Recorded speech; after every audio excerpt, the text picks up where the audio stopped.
योगश्चित्तवृत्तिनिरोधः योगश्चित्तवृत्तिनिरोधः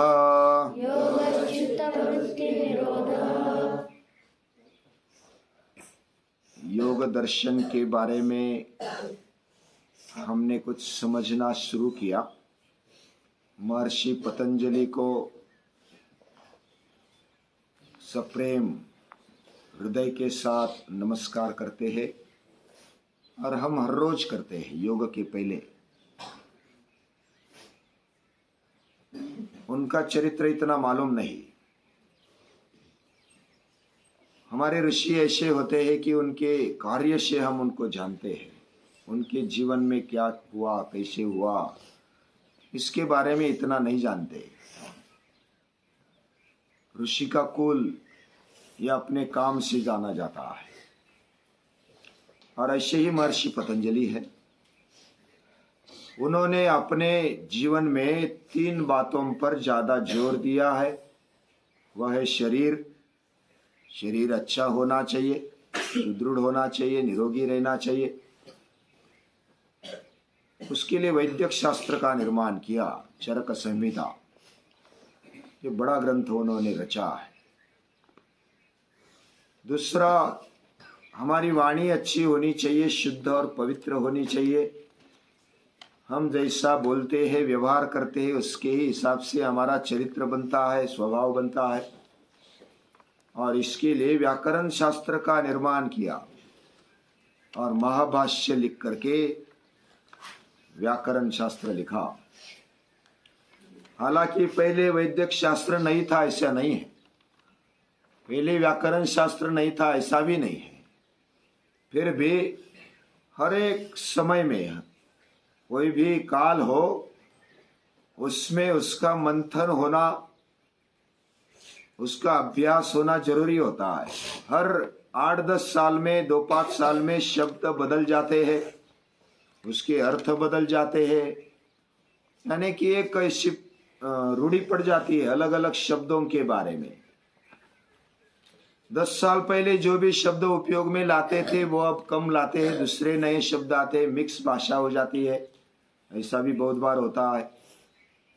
तो उसको हर काल में अलग सा समझाना होता है, समझना होता है, और हमारे जीवन के लिए वो कैसा संबंधित है ये देखना होता है। इसलिए इसकी आवश्यकता भी है। पाणिनि का अष्टाध्यायी समझने के लिए उन्होंने महाभाष्य रचा। ऐसे आज भी व्याकरण पर अभ्यास करने वाले, काम करने वाले, संशोधन करने वाले बहुत सारे हैं। को नमस्कार है, हमें भी करना चाहिए। लेकिन जब व्याकरण का अभ्यास होता है, कोई भी भाषा का अभ्यास व्याकरण से होता है, और व्याकरण जब अभ्यास होता है तो हमारी वाणी शुद्ध और पवित्र बनती जाती है। उसी से हमारा चरित्र जाना जाता है। और तीसरी बात महर्षि पतंजलि ने बताई, हमारा चित्त या तो अंतःकरण शुद्ध होना चाहिए, पवित्र होना चाहिए। उसके लिए उन्होंने योग शास्त्र का निर्माण किया। और वही योग शास्त्र के बारे में जो भारतीय मानस शास्त्र माना जाता है, आज दुनिया में सबसे बढ़िया अगर कोई अभ्यास किया जाता है शास्त्र का, तो ये योग शास्त्र है।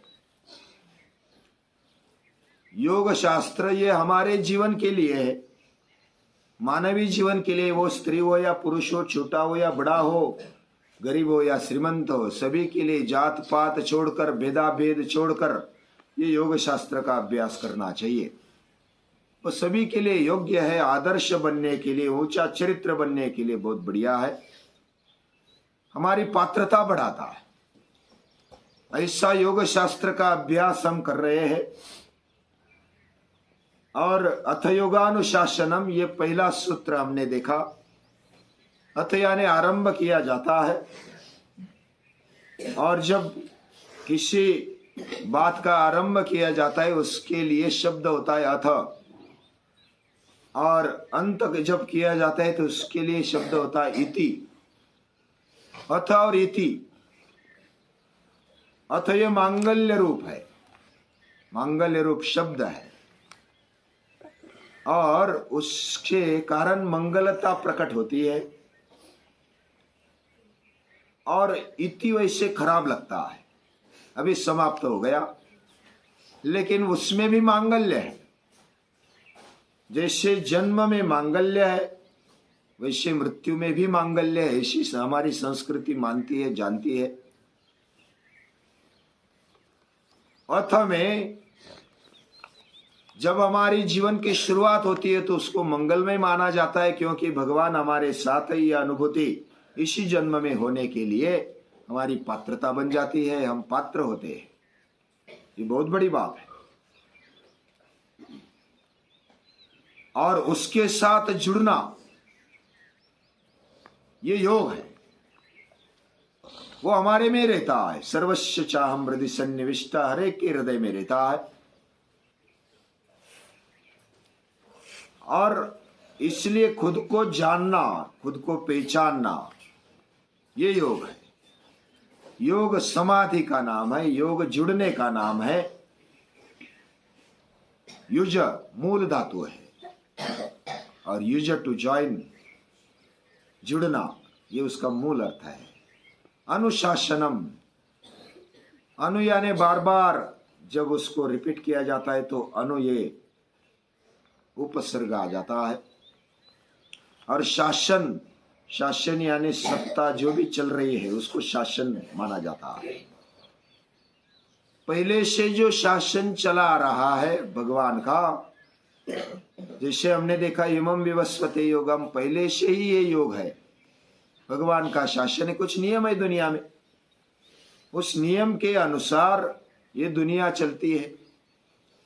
उसी शासन को मैं और विस्तार से या तो संक्षिप्त में कहना चाहता हूं, ऐसे महर्षि पतंजलि कहते हैं अनुशासनम। मैं नया नहीं बता रहा हूं, ये महर्षि पतंजलि की विनम्रता है। वो बहुत विद्वान है, भगवान महर्षि पतंजलि ऐसा भी बोला जाता है। उनको भगवान का दर्जा दिया गया है। ऐसा होने पर भी अनुशासन में रहना, यानी कि जो भी चला आ रहा है, सृष्टि के कुछ नियम है, हम भी साथ में रहते हैं तो हमारे कुछ नियम बनाए हैं, वो हमारे लिए है, हमारे हित के लिए है। उसका अनुपालन करना ये अनुशासन है, सेल्फ डिसिप्लिन है। और उसी से योग बनता है। योग हमारे जीवन में लाने के लिए अनुशासन चाहिए, सेल्फ डिसिप्लिन चाहिए। जो निसर्ग के नियम है, सृष्टि के नियम है, भगवान के नियम बनाए हुए हैं, उसी के अनुसार चलना यह अनुशासन है। और योग क्या है, इसका विस्तृत व्याख्या अगले सूत्र में, योगश्च चित्त वृत्ति निरोधा, चित्त वृत्तियों का निरोध, ये योग है। योग का अर्थ हमने शॉर्टकट में देखा, योग यानी जुड़ाव, और योग यानी हमारे खुद के साथ जुड़ जाना और पूरी सृष्टि के साथ, सृष्टिकर्ता के साथ जुड़ जाना, ये जुड़ाव है। वैसे एक कहानी छोटी सी बताता हूं। दो मित्र थे। दो मित्र, वह किसी गुरु के पास जाते हैं। उस समय के गुरु जंगल में रहते थे, आश्रम में रहते थे, तो उधर चले गए, गुरु के साथ चले गए। उन्होंने कुछ बताया, पाठ दिया, योग का पाठ दिया। लेकिन उन दोनों के समझ में, एक के समझ में थोड़ा आया, एक के समझ में कुछ नहीं आया। दोनों को बताया कि आप जाओ, घूम कर आ जाओ। वो जंगल में चले गए। जंगल में चले जाने के बाद उनको प्यास लगी। वो प्यास लगी और एक सरोवर के किनारे चले गए। जंगल में ऐसे सरोवर होते हैं ना, पानी का तालाब, उसके नजदीक चले गए। वो तालाब बहुत ही शुद्ध था। उधर पशु पंछी, पेड़ पौधे, वृक्ष, वेली, ये सब थे। तो बहुत सुंदर ऐसा वो तालाब था। उधर उनका मन लग गया, वो उधर बैठे। उन्होंने पानी भी नहीं पिया, प्यास लगी थी और बैठ गए। एक मित्र दूसरे से पूछता है, कितना अच्छा वातावरण है, बहुत ही सुंदर है और ऐसा लगता है कि इस निसर्ग में ही हम सदा के लिए रह जा, और अच्छा हुआ हम गुरु के पास आ गए, गुरु ने हमने भेजा घूमने के लिए, बहुत अच्छी बात है। लेकिन उनका अभ्यास समझ में नहीं आया। उन्होंने योग के बारे में बताया लेकिन हमारे समझ में नहीं आया। योग क्या होता है, चित्त क्या होता है, निरोध क्या होता है, ये समझ में नहीं आया। तो दूसरा बताता है, मुझे जितना समझ में आया मैं बताता हूं, थोड़ा ध्यान पूर्वक सुनना। उसने एक पत्थर हाथ में ले लिया और वो पानी में फेंका। पानी में फेंकने के बाद क्या होगा, उधर डुबुक का आवाज आ गया। पानी में ऐसा आवाज आने के बाद कुछ लहरें उठ गई। लहरें उठती है ना पानी में, उधर तो हवा नहीं थी, पूरा शांत वातावरण था। लेकिन इतना समतल पानी होने के बावजूद भी पत्थर डालने के बाद लहरें उठ गई। तो वो जो मित्र है ना, वो कहता है, जिसने पूछा था उसको कि हे मित्र, ये जो लहरें है ना और ये सरोवर है, सरोवर हमारे अंतःकरण के जैसा है और ये लहरें है उसमें आई हुई वृत्तियां है, विचार है। यानी चित्त के बारे में अब अगर हम समझना चाहते हैं तो सरोवर को ध्यान में ले लो। वो मित्र कहता है, थोड़ा उठकर देखो।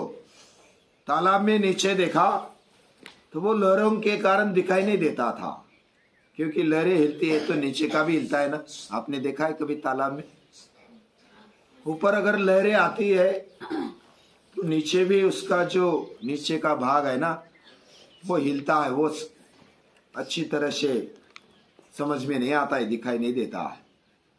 अभी थोड़ी देर रुको। रुकने के लिए बोला और फिर वो पानी थोड़ी देर में शांत हो गया।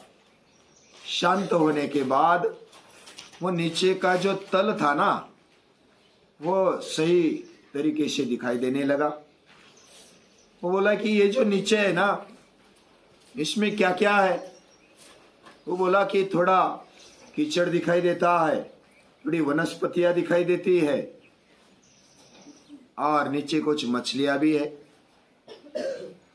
तो ऐसा नीचे का पूरा दिखाई दे रहा था। सरोवर है पूरा शुद्ध है, पानी के कारण भरा हुआ है और उसमें कहां कहां कमल के फूल आए हुए। तो उसने फिर एक बड़ा पत्थर डाला। बड़ा पत्थर डाला तो वो ज्यादा बड़ा होने के कारण पूरा पानी हिल गया और नीचे जो कीचड़ था वो भी ऊपर आ गया। उसको बोला कि अभी देखो, अभी इसके अंदर क्या दिखाई देता है। तो बोला कि अभी कुछ नहीं दिखाई देता, अभी तो कीचड़ का पानी बन गया है। वैसा ही हमारा मन है, अंतःकरण है। अंतःकरण ये सरोवर जैसा है।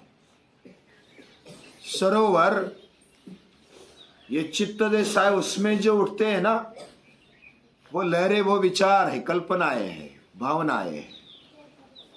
और जितने भी विचार उठेंगे, जितने भी भावनाएं उठेगी, उतना नीचे वाला तलवा दिखाई नहीं देगा। नीचे जो तलवा है ना वो है संस्कार, कीचड़, और उसके नीचे है आत्मशक्ति। नीचे का तल भी दिखाई देता है। जब कीचड़ निकालेंगे तो तल भी दिखाई देगा। और ये जो हमारा जीवन है ये सभी अंतःकरण से चलता है। दूसरा एक उदाहरण देता हूं। मित्र बोला, क्या तूने रथ देखा है? रथ देखा है आपने? हाँ, उस टीवी में तो देखा होगा, महाभारत में या तो रामायण में रथ होता है, उसके लिए घोड़े होते हैं फिर चलाने वाला होता है, फिर बैठने वाला पीछे एक होता है रथी, सारथी, फिर घोड़े, लगाम, देखा है ना, पहिए। तो वो जो रथ है ना हमारा शरीर, ये रथ जैसा है। और शरीर में बैठा हुआ जो आत्मा है, बैठी हुई आत्मा, वह है रथी। और सारथी कौन है? सारथी बुद्धि। बुद्धि दिशा देती है। और उसके लिए लगाम भी है। लगाम मालूम है ना? लगाम जो रस्सियां लगी होती है घोड़े के लिए, और वो इधर लगी होती है मुख में।